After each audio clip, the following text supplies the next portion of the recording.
ರಾಷ್ಟ್ರೀಯ ಸ್ವಯಂ ಸೇವಕ ಸಂಘ ಶತಮಾನೋತ್ಸವವನ್ನು ಆಚರಿಸ್ತಾ ಇದೆ. ಉಪನ್ಯಾಸ ಸಂವಾದದಲ್ಲಿ ಹಲವು ಪ್ರಶ್ನೆಗಳಿಗೆ ಆನ್ಸರ್ ಕೊಡುವ ಕೆಲಸವನ್ನು ಕೂಡ ಮಾಡ್ತಾ ಇದೆ. ರಾಷ್ಟ್ರೀಯ ಸ್ವಯಂ ಸೇವಕ ಸಂಘ ಅಂದ್ರೆ RSS ಈಗಾಗಲೇ ಶತಮಾನೋತ್ಸವವನ್ನು ಆಚರಿಸುತ್ತಿದೆ. ಒಂದು ಕಡೆ ಉಪನ್ಯಾಸ ಸಂವಾದದಲ್ಲಿ ಹಲವು ಪ್ರಶ್ನೆಗಳಿಗೆ ಆನ್ಸರ್ ಕೊಡುವ ಕೆಲಸ ಆಗ್ತಾ ಇದೆ.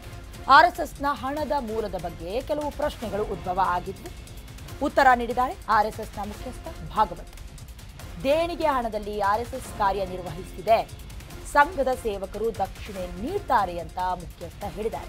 ಈಗಾಗಲೇ RSS ಶತಮಾನೋತ್ಸವವನ್ನ ಆಚರಣೆ ಮಾಡಿಕೊಳ್ಳೋದ್ರ ಮೂಲಕ ನಮ್ಮ ರಾಜ್ಯದಲ್ಲೇ ಸುಮಾರು 10,000 ಭಾಗಗಳಲ್ಲಿ 100 ಭಾಗಗಳಲ್ಲಿ 10,000 ಕಾರ್ಯಕರ್ತರು ಸೇರಿದಂತೆ ಪಥಸಂಚಲನವನ್ನ ಮಾಡ್ತಾ ಇದ್ದಾರೆ. ಸಂಬಂಧಪಟ್ಟಂತೆ ಕೈ ನಾಯಕರು ಕೆಲವೊಂದಷ್ಟು ಪ್ರಶ್ನೆಗಳನ್ನ ಕೇಳಿದ್ರು. ಏನಂತ? ಮೊದಲನೇದಾಗಿ ಬ್ಯಾನ್ ಮಾಡಿಬಿಡಿ ಅಂತ ಹೇಳಿದ್ರು. ಸರ್ಕಾರಿ ಜಾಗಗಳಲ್ಲಿ ಪಥಸಂಚಲನವನ್ನ ಮಾಡಬಾರ್ದು ಅನ್ನೋದಾಗಿ ಕೂಡ ಅರ್ಜಿಯನ್ನ ಬರೆದಿದ್ರು, ಮುಖ್ಯವಾಗಿ ಪ್ರಿಯಾಂಕ್ ಖರ್ಗೆ ಅವರು.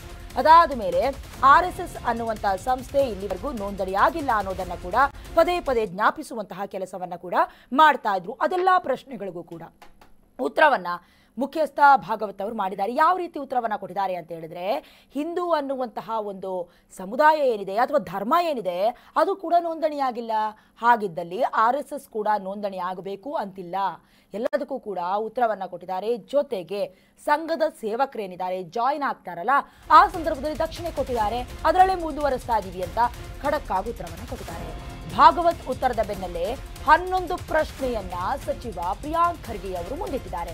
ಎಕ್ಸ್ನಲ್ಲಿ ಪೋಸ್ಟ್ ಮಾಡಿ ಸಚಿವ ಪ್ರಿಯಾಂಕ್ ಖರ್ಗೆ ಕ್ವೆಶ್ಚನ್ಸ್ ಮಾಡಿದ್ದಾರೆ. ಈ ಸ್ವಯಂ ಸೇವಕರು ಯಾರು? ಅವರನ್ನ ಹೇಗೆ ಗುರುತಿಸಲಾಗತ್ತೆ? ನೀಡಲಾದ ದೇಣಿಗೆಗಳ ಪ್ರಮಾಣ ಹಾಗೆ ಸ್ವರೂಪ ಏನು? ಯಾವ ವಿಧಾನ, ಯಾವ ಮಾರ್ಗದಲ್ಲಿ ಹಣವನ್ನ ಸ್ವೀಕರಿಸಲಾಗತ್ತೆ? RSS ಅನ್ನೋದು ಪಾರದರ್ಶಕವಾಗಿ ಕಾರ್ಯನಿರ್ವಹಿಸ್ತಾ ಇದ್ರೆ ರಿಜಿಸ್ಟರ್ ಗುರುತಿನಡಿ ನೇರವಾಗಿ ದೇಣಿಗೆಯನ್ನ ಯಾಕೆ ನೀಡಿಲ್ಲ? ನೋಂದಾಯಿಸದೆ ಸಾಂಸ್ಥಿಕ ರಚನೆಯನ್ನ ಹೇಗೆ ಉಳಿಸಿಕೊಳ್ಳತ್ತೆ? ಹೀಗೆ RSSಗೆ ಸರಣಿ ಪ್ರಶ್ನೆಯನ್ನ ಸಚಿವ ಪ್ರಿಯಾಂಕ್ ಖರ್ಗೆ ಅವರು ಕೇಳಿದ್ದಾರೆ.